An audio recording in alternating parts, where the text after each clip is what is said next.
Do you struggle to let go of clutter in your home? Well, you're in luck because today we are going to review the book Buried in Treasures here on Get Organized with Jodi. Hi, I'm Jodi Granock. I'm a certified professional organizer with over 15 years in the field. And like many of you, I enjoy reading books all about getting organized and decluttering. But there's a lot of them out there. So I'm going to make it a little easier for you. And today we are continuing our series with some of my favorite books that deal with getting organized. Today's book was written by three well-known PhDs in the field of hoarding disorder. Dr. David Tolin, Dr. Randy Frost, and Dr. Gail Steketee. And it is the second edition of this book. It is called Buried in Treasures: Help for Compulsive Acquiring, Saving, and Hoarding. This edition of the book was published in 2014. And although I know sometimes I like to tell you about books that are short and sweet, not this time. This book clocks in at 206 pages.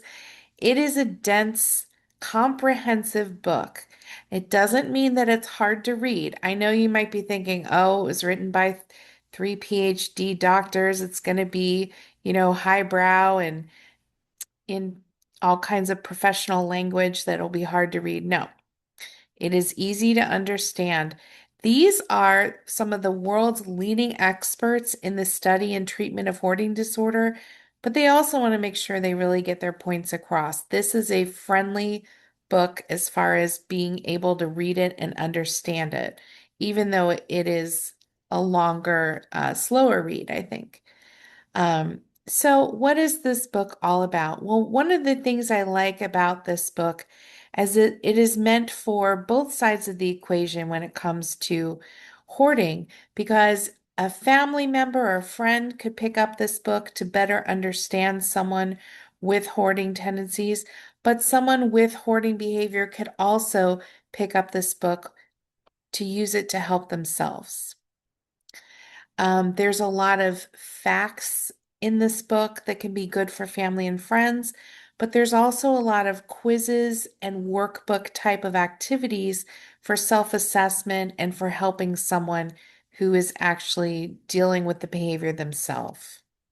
It's designed to help someone who hoards change their thoughts about acquiring and learn how to think about their possessions in a different way so that they can gradually manage their clutter and improve the quality of their lives. And I have to tell you, if you or someone you know is dealing with a hoarding behavior, it is not the same as, oh, we can start organizing today and we'll get this all fixed up within a matter of hours or days. When someone is dealing with a hoarding issue, it is usually a lifelong pattern, and it is going to be a much slower process to correct. But this is the type of book that can really be a useful tool in that journey. Now, a lot of times people can purchase a book, whether it's a physical copy, whether they get an audio book, or of course, nowadays, there's a lot of books people like to download and read on their electronic devices, Kindles, things like that. But because there's so many quizzes and surveys and workbook activities for this book, I recommend if you are personally the one dealing with a hoarding issue and you want to get the most out of it, I encourage you to buy a physical copy of this book so that you can actually write in the book. And that is what it is designed for. I want to share a couple of things that were in the book that I really resonated with. You're going to want to read the book yourself, but this was a great section in the book about decision-making questions. So, this is to help yourself if you're trying to decide how much of something you need or whether you need to keep an item. These are questions that can really help clarify for you, um, such as how many do I already have and is that enough? Or Does this fit with my own values and needs? Is it something that's easy to understand? Would I buy it again if I didn't already own it? So there's a lot of good questions that can be eye-opening and help someone clarify why they've been holding on to something and whether that's a valid reason anymore.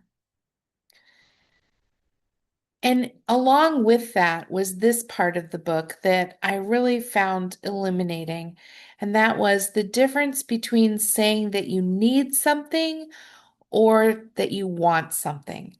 Because a lot of times when someone is struggling to let go of possessions, they won't say, "No, I want that." They'll say, "No, I need that." And so I really liked this part of the book where they clarify that if you need something, it means you must have it. You'd have a really hard time going without it.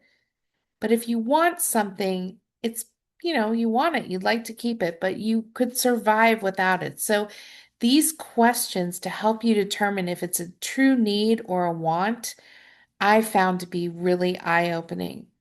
Would you die without it? Would your safety be impaired without it? Would your health be jeopardized without it? Is this critical to your work or employment? Is this needed to keep your financial records in order, like for tax or insurance records? So, if you are someone that has struggled with that statement of whether you really need something or whether it's just a true want, that could be a good way to turn the page and start rethinking about what you're keeping. Even if you're not someone that has hoarding tendencies, it's just a new idea, a new take on how to look at the possessions that we have. So I don't want to share too much about this book because it really is something that you need to go on your own journey and read through and take the time to really read it carefully. It is a wonderful book. I highly recommend it. If you want to see my list of recommendations for other organizing books and products that can help you get organized, you could visit the resource pages of my website. And while you're there, I encourage you to visit organizingmagic.com for more organizing resources, including our free e-newsletter and information about our monthly Zoom webinars, which are also free. And remember that new videos drop every Friday. So be in the know and click like and subscribe before you go so you never miss a single video. I'll see you next time.